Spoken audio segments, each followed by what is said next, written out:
ಪೊಲೀಸರು ಈ ಕಾರ್ಯಕ್ರಮದ ಗೇಟಲ್ಲಿ ನಿಲ್ಲಿರ್ತಾರೆ. ಕಾರ್ಯಕ್ರಮ ಬೇಗನೆ ಮುಗೀಲಿ, ಒಳ್ಳೆ ರೀತಿಯಿಂದ ಮುಗೀಲಿ ಅಂತ ಚಿಂತನೆ ಮಾಡುವಂತ ಸಮಯ ಇರುತ್ತದೆ. ಆದರೆ ಜನಸೇವಾ ಟ್ರಸ್ಟ್ ಈ ಅಭಿಮತ ಗ್ರೂಪ್ ಒಂದು ಪೊಲೀಸ್ ಅಧಿಕಾರಿಗೆ ಸತ್ಕಾರ ಮಾಡಿದ್ದಕ್ಕೆ ನಮ್ಮ ಪೊಲೀಸರ ಕುಟುಂಬ ಹಾಗೂ ಪೊಲೀಸ್ ಇಲಾಖೆ ಮೆಚ್ಚುವಂತ ಕೆಲಸ ಮಾಡಿದ್ದೀವಿ. ನಿಮ್ಮಂತ ಯೋಚನೆ ಎಲ್ಲ ಜನಸೇವೆ ಟ್ರಸ್ಟ್ ಅಂತ ಯೋಚನೆ ಎಲ್ಲ ಟ್ರಸ್ಟ್ಗಳಿಗೆ ಬರಲಿ, ಒಳ್ಳೆ ಕೆಲಸ ಮಾಡುವವರಿಗೆ ಬರೆದು ಗುರುತಿಸಿ ಅದರಿಂದ ಬೇರೆ ಸಾಧಕರು ಕೂಡ ಹುಟ್ಟಲಿಕ್ಕೆ ನೆರವೇರುತ್ತದೆ. ನನ್ನ ಬಗ್ಗೆ ನಾನು ಅಭಿಮತ ಗ್ರೂಪ್ ಇದ್ದು ಈ ವಾಟ್ಸಪ್ ಗ್ರೂಪ್ ಇರಲಿ, ಅವ್ರದ್ದು ಸೋಷಿಯಲ್ ಮೀಡಿಯಾ ಇರಲಿ, ಪತ್ರಿಕೆಗಳು ಇರಲಿ, ಹಾಗೂ ಈಗಲೂ ತೋರಿಸಿದ್ದೀನಿ, ದೊಡ್ಡ ರೀಲ್ ತೋರಿಸಿದ್ರಿ. ಎನ್ಕೌಂಟರ್ ಸ್ಪೆಷಲಿಸ್ಟ್ ಅಂತ ಹೇಳಿದ್ರಿ. ಪ್ರಪಂಚದಲ್ಲಿ ಯಾರಿಗೆ ಇಲ್ಲದ ಬಿರುದು ಕೊಟ್ಬಿಟ್ರಿ, ಅದು ಕೂಡ ದಯಾನಾಯಕ್ ಅಂತ ಹೇಳ್ಬಿಟ್ರಿ. ಬೇಸಿಕಲಿ ನನ್ನ ಹೆಸರು ದಯಾನಂದ ನಾಯಕ್ ಅಂತ. 95 ತನಕ ನಾನು ದಯಾನಂದ ನಾಯಕ್ ಅಂತ ಇದೆ. 1-2 ಜನರಿಗೆ ಹೊಡೆದು ಬಿಟ್ಟೆ, ನಂದು ಆನಂದೇ ಮುಗಿದು ಬಿಟ್ಟು ದಯಾನಾಯಕ್ ಅಂತ ಮಾಡಿಬಿಟ್ಟು. ಇರ್ಲಿಯಪ್ಪ, ಹೆಸರು ಎಲ್ಲಿ ಹೋಗಲ್ಲ. ಹೆಸರು ಕೊಟ್ಟ ತಂದೆ ತಾಯಿಗಳಿದ್ದಾರೆ, ಅವ್ರು ಕೊಟ್ಟ ಹೆಸರು ಎಲ್ಲಿ ಹೋಗಲ್ಲ. ಆದ್ರೆ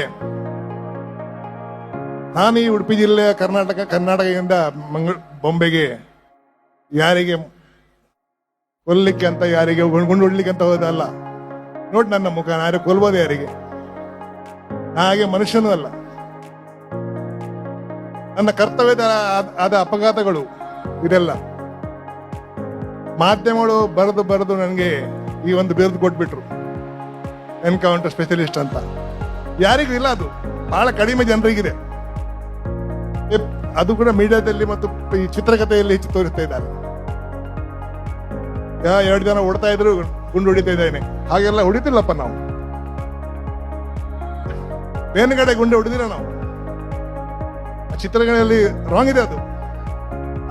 ಆದ್ರೆ ವಸಂತ ಗಿಳಿಯಾರು ಒಳ್ಳೆ ತೋರಿಸ್ಲಿಕ್ಕೆ ಪ್ರಯತ್ನ ಮಾಡಿದ ನನ್ನ ಬಗ್ಗೆ ಬಹಳ ಸಂತೋಷ ಇದೆ ನನಗೆ. ಪೊಲೀಸರ ಕಾರ್ಯವನ್ನು ಮೆಚ್ಚಿದಿರಿ. ಇದು ಬಿರುದು ಸರಿದಂತ ಸರಿಯಾಗಿ ಕೊಟ್ಟಿದ್ದಾರೆ ಅಂತ ನಮಗೆ ಇವತ್ತು ಗೊತ್ತಾಗ್ತಾ ಇದೆ, ಬ್ರಹ್ಮವಾರದಲ್ಲಿ ನಿಂತು.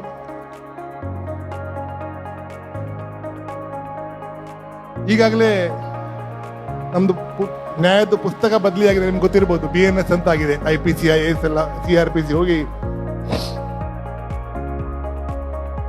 ಇಲ್ಲಿ ಅಳುವರು ಕೂಡ ಇದ್ದಾರೆ. ಅವ್ರು ಲಾ ಕಲಿಸ್ತಾರೆ, ಅವ್ರದ್ದು ಕಾಲೇಜ್ ಇದೆ, ಲಾ ಮ್ಯಾನೇಜ್ಮೆಂಟ್ ಎಲ್ಲ ಕಲಿಸ್ತಾರೆ. ಇದರ ಹಿಂದೆ ಇರುವ ಈ ಲಾದ ಪುಸ್ತಕಗಳು, ಈ ಎಲ್ಲ ಪುಸ್ತಕಗಳು ಸ್ಪೆಷಲಿ ಆಗಿ ಬ್ರಿಟಿಷರು ಮಾಡಿದ್ದು ಪುಸ್ತಕ. ಕಾನೂನು ಬರೆದವರೇ ಬ್ರಿಟಿಷರು. ಅವರಿಗೆ ಬೇಕಾದ ಹಾಗೆ ಲಾ ಅನ್ನು ಮಾಡಿಬಿಟ್ಟು ಅದನ್ನು ನಾವು ಎಷ್ಟೋ ವರ್ಷದಿಂದ ನಡೆಸ್ತಾ ಇದ್ದೇವೆ, ಹೇಗಾದ್ರೂ ಮಾಡಿ. ಆ ಲಾದಲ್ಲಿ ಹೇಗೆ ಹೊರಗೆ ಬರುವುದು, ಕ್ರಿಮಿನಲ್ಗೆ ಹೇಗೆ ಜನರಿಗೆ ಮೋಸ ಮಾಡುವುದು ಎಲ್ಲ ಅವರಿಗೆ ಅವರ ಬದಿಯಲ್ಲೇ ಇತ್ತು. ಅದನ್ನು ಎಷ್ಟು ವರ್ಷದಿಂದ ನಾವು ಸೇರಿ ಈಗ 1 ವರ್ಷ ಹಿಂದೆ ನಮ್ದು ಹೊಸ BNS ಪುಸ್ತಕ ಬಂದಿದೆ. ಆದ್ರೆ ಎಲ್ಲರ ಮನದಲ್ಲಿ ಇಲ್ಲಿ ಎಲ್ಲ ನೆರವೇರಿದೆ. ಎಲ್ಲರ ಮನೆಯಲ್ಲಿ ಏನಿರ್ಬೋದು, ಈ ಲಾದ ಪುಸ್ತಕ ಒಂದ್ಲಿ ಪೊಲೀಸರು ಓದ್ಬೇಕು, ಅಡ್ವೊಕೇಟ್ರು ಓದ್ಬೇಕು, ಲಾ ವಿದ್ಯಾರ್ಥಿಗಳು ಓದ್ಬೇಕು, ಲಾ ಸಂಬಂಧಪಟ್ಟ ಯಾರ್ಯಾರು ಏನ್ ಕೆಲಸ ಮಾಡ್ತಾ ಇದ್ದಾರೆ ಆ ಫರ್ಮ್ಗಳು ಓದ್ಬೇಕು. ಹಾಗೇನಲ್ಲ, ಇಲ್ಲಿ ಶಾಲೆ ಮಕ್ಕಳು ಇಂಪಾರ್ಟೆಂಟ್ ಅದರಲ್ಲಿ ಆದ ಎಲ್ಲ ಲಾ ಪುಸ್ತಕಗಳನ್ನು ಓದ್ಬೇಕು. ಕಾನೂನಲ್ಲಿ ಎಂತ ಬರ್ದಿದೆ ಅಂತ ಎಲ್ಲರಿಗೂ ಗೊತ್ತಿರಬೇಕು. ಅದನ್ನು ತಿಳುವಳಿಕೆ ಮಾಡಿಕೊಳ್ಳುವಂತ ಕೆಲಸ ಇಂತಹ ಜನಸೇವಾ ಟ್ರಸ್ಟ್ ಕೂಡ ಮಾಡಬೇಕು ಅಂತ ನಾನು ಅವ್ರ ಹತ್ರ ಕೇಳಿಕೊಳ್ತೇನೆ. ಯಾಕಂದ್ರೆ ಎಲ್ಲರೂ ಹೇಳ್ತಾರೆ ಸ್ಕಾಟ್ಲ್ಯಾಂಡ್ ಯಾರ್ಡ್, ಇಂಗ್ಲೆಂಡ್ ಅದೆಲ್ಲ ಬಹಳ ನಂಬರ್ 1 ಪೊಲೀಸ್ ಅಂತ ಹೇಳ್ತಾರೆ. ಅದು ಯಾಕೆ ನಂಬರ್ 1? ಅಲ್ಲೆಲ್ಲ ಕ್ರೈಮೇ ಆಗ್ತಾ ಇಲ್ಲ. ಅಲ್ಲಿ ಜನರು ಆ ಕ್ರೈಮ್ ಮಾಡೋದೇ ಇಲ್ಲ. ಕ್ರೈಮ್ ಮಾಡುವಾಗ ಅವರಿಗೆ ಲಾ ಗೊತ್ತಿರುತ್ತೆ, ಇಂಥ ಏನ ತಪ್ಪು ಮಾಡಿದ್ರೆ ಇಮಿಡಿಯೇಟ್ ನಮ್ಗೆ ಶಿಕ್ಷೆ ಆಗುತ್ತೆ ಅಂತ. ನಮ್ಮಲ್ಲಿ ಅದರ ಅವೇರ್ನೆಸ್ಸೇ ಇಲ್ಲ. ಅದು ಅವೇರ್ನೆಸ್ ಈ ಮೋಹನ್ ಅಳುವ ಅಂತ ಶಾಲಾ ಇನ್ಸ್ಟಿಟ್ಯೂಷನ್ ನಡೆಸುವ ಅವರು, ಶಾಲಾ ಅಭಿವೃದ್ಧಿಯನ್ನು ಮಾಡುವವರು, ಶಾಲಾ ಮಕ್ಕಳಿಗೆ ಹಾಗೂ ಟ್ರಸ್ಟ್ನವರು ಅದರ ಅವೇರ್ನೆಸ್ ಅನ್ನು ತಂದು ಕೊಡ್ಬೇಕಂತ ನಾನು ಅವರು ಕೇಳಿಕೊಳ್ತೇನೆ. ನಾನು ಇಲ್ಲಿ ಬಂದು ನೋಡಿದೆ, ಈ ಯಶೋಗಾಥ ಮೂವರು ಮಹಾನೀಯರಿಗೆ ಪ್ರಶಸ್ತಿ ಕೊಟ್ಟರು. ಅವರ ಕೀರ್ತಿಯನ್ನು ನೋಡಿಬಿಟ್ಟು ನಾವು ನೋಡುವಾಗ ನಾವೆಲ್ಲ ಏನಿಲ್ಲ ಅವರ ಎದುರಲ್ಲಿ. ಅವರು ಎಷ್ಟು ವರ್ಷ ಈ ಕಾರ್ಯವನ್ನು ಮಾಡಿ ನಿಮ್ಮ ಮನಸ್ಸನ್ನು ಗೆದ್ದಿದ್ದಾರೆ. ನಾವೊಂದು ಪೊಲೀಸ್ ಇಲಾಖೆಯಲ್ಲಿ ಕೆಲಸ ಮಾಡಿ, ಪೊಲೀಸ್ ಇಲಾಖೆ ಒಂದು ಯೂನಿಫಾರ್ಮ್ ಇರುತ್ತೆ ಅಂತ ಸ್ವಲ್ಪ ಕ್ರೇಜ್ ಬರ್ತದೆ ಅಂದ್ರೆ ಬಹಳ ಬೇಗನೆ ಅವ ಸ್ವಲ್ಪ ಅಟ್ರಾಕ್ಷನ್ ಆಗಿ ಬಿಡ್ತಾರೆ. ಅದರಿಂದ ಆಗ್ಬೋದು. ನಮ್ಮ ಬಗ್ಗೆ ನಿಮ್ಗೆ ಬಹಳ ಸಂತೋಷದಿಂದ ನೀವು ಇಲ್ಲಿ ಕರೆದಿದ್ದೀರಿ. ಆದರೆ ಮಾಧ್ಯಮಗಳು ನನ್ನ ಬಗ್ಗೆ ಬರೆದಿದ್ದಾರೆ, ಎನ್ಕೌಂಟರ್ ಸ್ಪೆಷಲಿಸ್ಟ್ ಅದೆಲ್ಲ. ನಾನು ಯಾರಿಗೆ ಹೊಡೆಯೋನಲ್ಲ. ಹಾಗೆ ಇದ್ರೆ 5,000ಕ್ಕಿಂತ ಹೆಚ್ಚು ಕ್ರಿಮಿನಲ್ಗಳನ್ನು ಅರೆಸ್ಟ್ ಮಾಡಿದ್ದೇನೆ. ಅವರಿಗೆ ನಂದು ನಂಬರ್ ಎಷ್ಟಾಗಬೇಕು ನಿಮ್ಗೆ ಹೇಳಿ. ಆ ನಂಬರ್ ಹೆಚ್ಚು ಮಾಡ್ಲಿಕ್ಕೆ ಅಂತ ಕೆಲಸ ಮಾಡಿದವನಲ್ಲ ನಾನು. ಒಂದು ಪ್ರಾಮಾಣಿಕವಾಗಿ ಕೆಲಸ ಮಾಡಿ ಮುಂಬೈಯಲ್ಲಿ ಈ ಕ್ರೈಮ್ ಅನ್ನು ದೂರ ಮಾಡುವಂತ ಕೆಲಸ ಮಾಡಿದ್ದೇನೆ. ನಿಮ್ಗೊಂದು ಮಾತು ಹೇಳ್ತೇನೆ. ಈಗ ಬಂದ ಕೂಡಲೇ ಇಲ್ಲಿ ಈ ದೀಪವನ್ನು ಹಚ್ಚಿದ್ರು. ನಾನು ವಿಶೇಷವಾಗಿ ಇದರಲ್ಲಿ ನೋಡಿದೆ, ನನ್ನಲ್ಲಿ ಏನು ಎಷ್ಟು ಸಮಯ ಮಾತಾಡ್ಬೇಕಂತ ಬರಲಿಲ್ಲ, ಎಲ್ಲರಲ್ಲಿ ಬರೆದಿದ್ದಾರೆ. ಅದಕ್ಕಿಂತ ಮಾತಾಡ್ತಾ ಹೋಗೋದು ಇವತ್ತು. ಈ ಬಂದ ಕೂಡಲೇ ನಾವು ದೀಪ ಹಚ್ಚಿದ್ದೇವೆ. ದೇವರಲ್ಲಿ ಪ್ರಾರ್ಥನೆ ಕೂಡ ಮಾಡಿದಾಗ ಒಂದು ಪ್ರಾರ್ಥನಾ ಸಂಗೀತ ಆಯಿತು, ಗೀತೆ ಆಯಿತು. ದೇವರು, ಧರ್ಮ ಅದೇ ಪುಸ್ತಕ. ಅದು ಕಾನೂನಿನ ಪುಸ್ತಕ ಅಂದ್ರೆ ಆ ಧರ್ಮದ ಪುಸ್ತಕವೇ. ಗೀತಾ ನಾವೆಲ್ಲ ಓದ್ತೇವೆ, ಎಲ್ಲ ರಾಮಾಯಣ ಎಲ್ಲ ನೋಡ್ತೇವೆ, ಅದೇ ಪುಸ್ತಕ ಅದು. ಗೀತಾ ಈ ಲಾ ಪುಸ್ತಕ. ನಾನು 1979 ಮುಂಬೈ ಹೋಗಿದ್ದೆ. ಆಗ 13 ವರ್ಷಗಳ ಒಂದು ಪ್ರಾಯ ಇತ್ತು. 7ನೇ ತರಗತಿ ಪಾಸ್ ಆಗಿ ಕನ್ನಡ ಮೀಡಿಯಂನಲ್ಲಿ. ಆ ಕಾರಣದಿಂದ ಈಗ ಕನ್ನಡದಲ್ಲಿ ಮಾತಾಡ್ತಾ ಇದ್ದೇನೆ. ಕನ್ನಡ ಅಷ್ಟು ಒಳ್ಳೆ ಬರುದಿಲ್ಲ, ಆದ್ರೂ ಕೂಡ ನಡೀತಾ ಇದೆ. ನಾನಲ್ಲಿ 8ನೇ ತರಗತಿ ಕನ್ನಡ ಮೀಡಿಯಂ ಅಲ್ಲಿ ರಾತ್ರಿ ಶಾಲೆಗೆ ಜಾಯ್ನ್ ಆದೆ. ಅದರ ಎಲ್ಲ ನಮ್ಮ ಕ್ಲಾಸಲ್ಲಿ ಎಲ್ಲ ಕನ್ನಡದವರೇ, ನಮ್ಮ ಕರ್ನಾಟಕದವರೇ ಎಲ್ಲ ಕಲಿಯುವವರು. ನಾನು 2ನೇ ಬೆಂಚಲ್ಲಿ ಕೂತ್ಕೊಳ್ತಾ ಇರೋದು. ಯಾವಾಗಲೂ ಕಾಲೇಜಲ್ಲಿ ಕೂಡ 2ನೇ ಬೆಂಚಲ್ಲಿ ನಮ್ಮ ಎದುರು ಕೂತ್ಕೊಂಡು ಕಲಿಯುವ ಹುಡುಗ. ಯಾಕಂದ್ರೆ ದಿನ ಇಡೀ ಕೆಲಸ ಮಾಡ್ತಾ ಇದ್ದೆ. ಆ ಕಾರಣದಿಂದ ಕಾಲೇಜಲ್ಲಿ ಶಾಲೆಯಲ್ಲಿ ಏನು ಕಲಿಸ್ತಾರೆ ಅದನ್ನು ಅಲ್ಲೇ ಸಾಲ್ವ್ ಮಾಡುವಂತ ಒಂದು ಸಮಯದ ಅಭಾವ ಇತ್ತು. ನನ್ನ ಕ್ಲಾಸ್ನಲ್ಲಿ 8ನೇ ತರಗತಿಯಲ್ಲಿ ತಿರುಪತಿ ಅಂತ ಹುಡುಗ ಇದ್ದ. ಅವ ಲಾಸ್ಟ್ ಬೆಂಚ್ ಅಲ್ಲಿ ಕೂತ್ಕೊಳ್ತಾ ಇದ್ರು. ಯಾವಾಗಲೂ ತುಂಬಾ ತಂಟೆ ಮಾಡ್ತಾ ಇದ್ರು. ಯಾವಾಗಲೂ ಟೀಚರಿಗೆ ಈ ಪೇಪರ್ ಬಿಸಾಡೋದು, ಪೇಪರ್ ಪ್ಯಾಕ್. ಅವಾಗ 1983 ವರ್ಲ್ಡ್ ಕಪ್ ನಡೀತಾ ಇತ್ತು. ಆ ರೇಡಿಯೋ ತರುವುದು ಕ್ಲಾಸಲ್ಲಿ. ಈ PT ಲೆಕ್ಚರ್ ಅಲ್ಲಿ ಬೇರೆ ಆಡ್ಲಿಕ್ಕೆ ಬಾಲ್ ಆಡ್ಲಿಕ್ಕೆ ಬಿಡುವುದಿಲ್ಲ. ಎಲ್ಲ ಔಟ್ ಆದ್ರೆ ಕೂಡ ಬ್ಯಾಟ್ ಅವನೇ ಆಡುದು. ದಾದಾಗಿರಿ ಆಗಿತ್ತು. ಇನ್ ಶಾರ್ಟ್, ಹೇಗಾದರೂ 10ನೇ ತರಗತಿ ಮುಗೀತು. ನಾವೆಲ್ಲ ಅಲ್ಲಿ ಆದೆವು. 10ನೇ ಅಂತ ಎಲ್ಲ ಇಂಗ್ಲಿಷ್ ಮೀಡಿಯಂ, ಯಾವ ಕಾಲೇಜ್. ನಾನು ಗ್ರಾಜುಯೇಷನ್ ಆದೆ, ಪೊಲೀಸ್ ಆಫೀಸರ್ ಆದೆ. ಒಂದು ದಿವಸ ಒಂದು ಇನ್ಫಾರ್ಮೇಶನ್ ಮೇಲೆ ಒಂದು ಹೋಟೆಲಿಗೆ ರೇಡ್ ಮಾಡಿದೆ. ಬಾಂಬ್ ವೆಪನ್ಸ್ ಎಲ್ಲ ಇತ್ತಂತ ಹಿಡಿಲಿಕ್ಕೆ ಹೋದೆ. 3 ಜನ ಸಿಕ್ಕಿದ್ರು.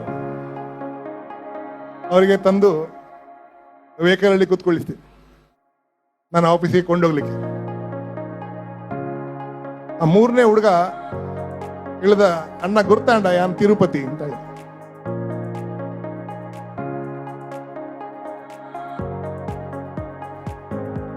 ನಾನು ಹೇಳಿದೆ ತಿರುಪತಿ ಇವ್ರನ್ನ ಕ್ಲಾಸ್ಮೇಟ್. ನನ್ಗೆ ಏನ್ ಜಮಾರ ಇಟ್ಟು ಬರ್ತಾನೆ, ಅವನಿಗೆ ಆಫೀಸಿಗೆ ಕೊಂಡೋದೆ. ನಾನು ಹೇಳಿಸಿದೆ ನನ್ನ ಕ್ಲಾಸ್ಮೇಟ್ ಅಪ್ಪ, ಈಗ ಸ್ವಲ್ಪ ಅವನಿಗೆ ಒಳ್ಳೆ ಟ್ರೀಟ್ಮೆಂಟ್ ಕೊಡ್ಬೇಕಾಗುತ್ತೆ. ಹೇಳಿದ ಏನ ಮಾರ ಟೆಂಚ ಬತ್ತ, ಹೇಗೆ ಬಂದಿದ್ರಲ್ಲಿ, ಏನ್ ಮಾಡಿದೀಯಾ?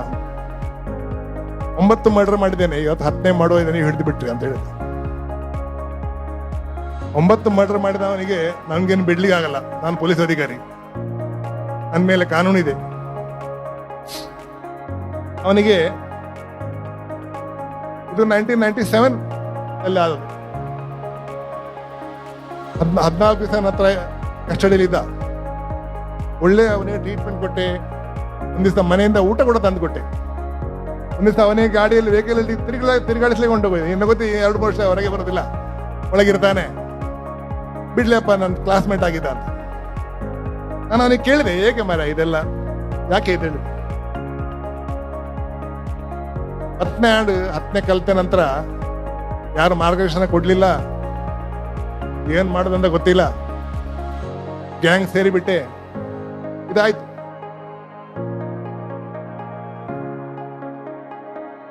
ನಾನು ಅವನಿಗೆ ಹೇಳಿದೆ, ತೊಂದರೆ ಇಲ್ಲ, ಏನ್ ಮಾಡಿದೆ ಅದು ಈಗೆಲ್ಲ ಲಾ ಅಲ್ಲಿ ನಿಮ್ಗೆ ಹೊರಗೆ ಬರುವ ಚಾನ್ಸಸ್ ಇದೆ. ಒಂದು 2-3 ವರ್ಷ ನಂತರ ಬೇಲಲ್ಲಿ ಬಂದ್ರೆ ನನಗೆ ಸಿಕ್ಕು. ಹೋಗುವಾಗ ಒಂದು 15,000 ರೂಪಾಯಿ ಅವನಿಗೆ ಅಡ್ವೊಕೇಟ್ಗೆ ಕೊಟ್ಟೆ, ಇವನಿಗೆ ಬೇಲ್ ಮಾಡಪ್ಪ ಆರಾಮದಲ್ಲಿ ಅಂತ.